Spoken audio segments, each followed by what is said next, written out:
सामाजिक समरसता भारतीय सभ्यता का एक आधार, क्योंकि भारतीय सभ्यता को इस तरीके से डिज़ाइन किया गया है या भारतीय सभ्यता इस तरीके से ऑटोमेटिक डिज़ाइन है कि ये सामाजिक समरसता के बगैर नहीं चल सकती। बाकी सभ्यताओं में भारतीय सभ्यता में सबसे बड़ा जो अंतर है वो यही है कि भारतीय सभ्यता समरसता पर विश्वास रखती है, समानता पर विश्वास रखती है, समान रूप से सभी में आपसी भाईचारे और प्रेम पे विश्वास रखती है। क्योंकि अगर इसकी परंपराओं को भी देखेंगे, इसके मूल्यों को भी देखेंगे, ये देखेंगे कि ये सभ्यता काम कैसे करती है, तो आप पाएंगे कि ये सभ्यता एक दूसरे पर डिपेंडेड है। हर इंसान या एक समाज दूसरे समाज को ऑलरेडी रिजर्व करके रखा हुआ है कि भाई ये काम ये करेंगे, इनके फील्ड में अपने को नहीं घुसना है, चाहे हमको तकलीफ हो या ना हो। पर वो उस समरसता का एक बहुत बड़ा उदाहरण है कि अगर हमको आर्थिक प्रॉब्लम है तो भी हम सामने वाले के फील्ड में इंटरफेयर नहीं करेंगे।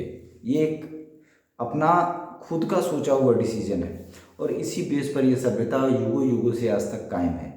क्योंकि एक व्यक्ति दूसरे व्यक्ति के अधिकार क्षेत्र में हस्तक्षेप नहीं करता, एक व्यक्ति दूसरे व्यक्ति के अधिकार क्षेत्र में घुसने की घुसपैठ करने की कोशिश नहीं करता। उसी कारण ये पूरा का पूरा समाज आज तक बहुत सारी सभ्यताएं हुई जो आई चली गई, कुछ हैं, कुछ का नाम है, कुछ का नाम जानते भी नहीं है, पर ये एक ऐसी सभ्यता है जो सनातन से है। सनातन मतलब अनंत काल से है और आज भी है, और अगर परमेश्वर ने चाहा तो ये अनंत काल तक कायम रहेगी, जिस तरीके से ये देखने को मिल रहा है।